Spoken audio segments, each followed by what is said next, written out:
Architecture is, in a sense, a type of art, but it's different because this is actually inhabitable. So you can actually engage architecture and be in the space that you create. There's different definitions of architecture, but one of them is that architecture is what people who call themselves architects do. And one of the things that architects do is they talk about buildings. And there's not a better place to talk about buildings than in academia. Being small allows us to be very selective, so the quality of students is just excellent. So I was here 1952 to 1956. It was a very interesting period, and we had great professors. We'd get a 5-week problem, and we'd be hung over from the last one, and we'd finally get worked up about the 3rd or 4th week, and then we would drive ourselves to utter exhaustion by the time the project was over, and then we'd start over again.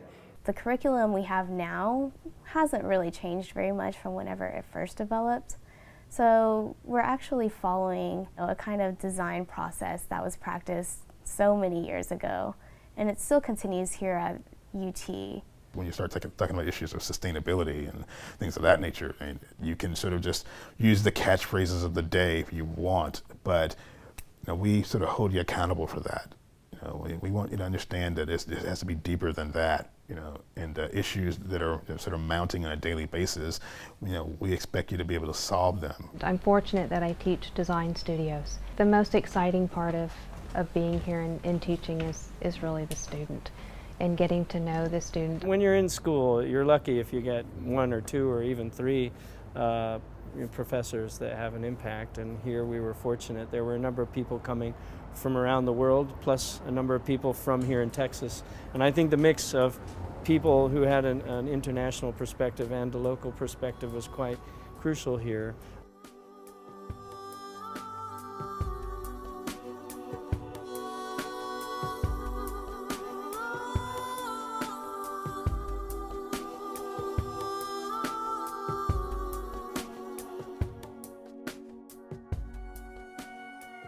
Basically, we'll be studying in Switzerland, Austria, Italy, and finally staying for an actual studio in Paris, France. You have to go abroad, you have to experience other cultures.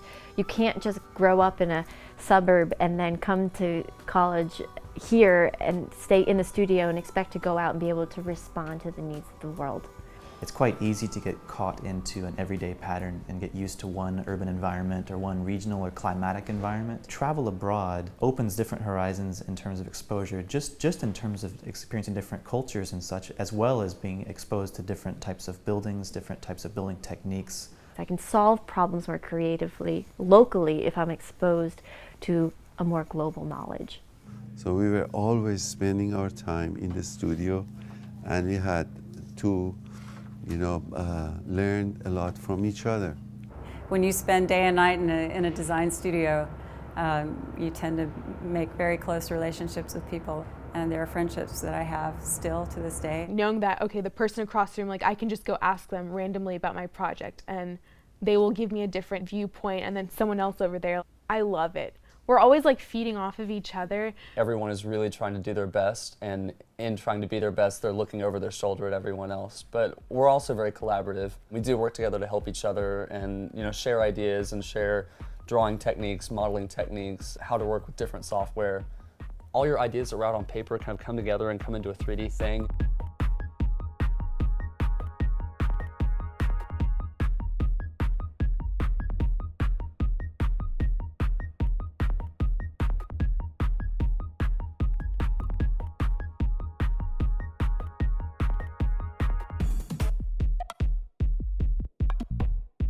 The computer, laser cutter technology, 3D modeling, all of that stuff does not replace the hand.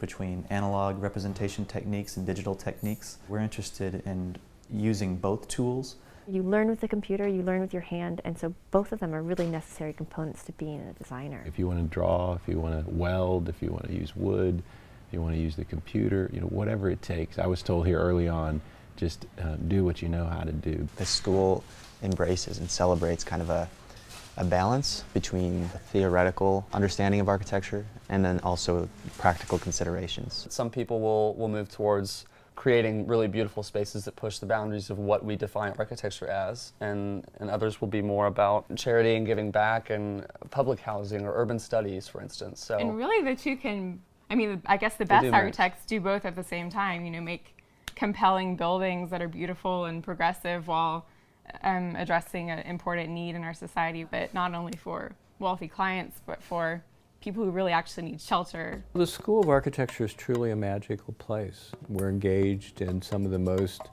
pressing social and environmental issues of our day.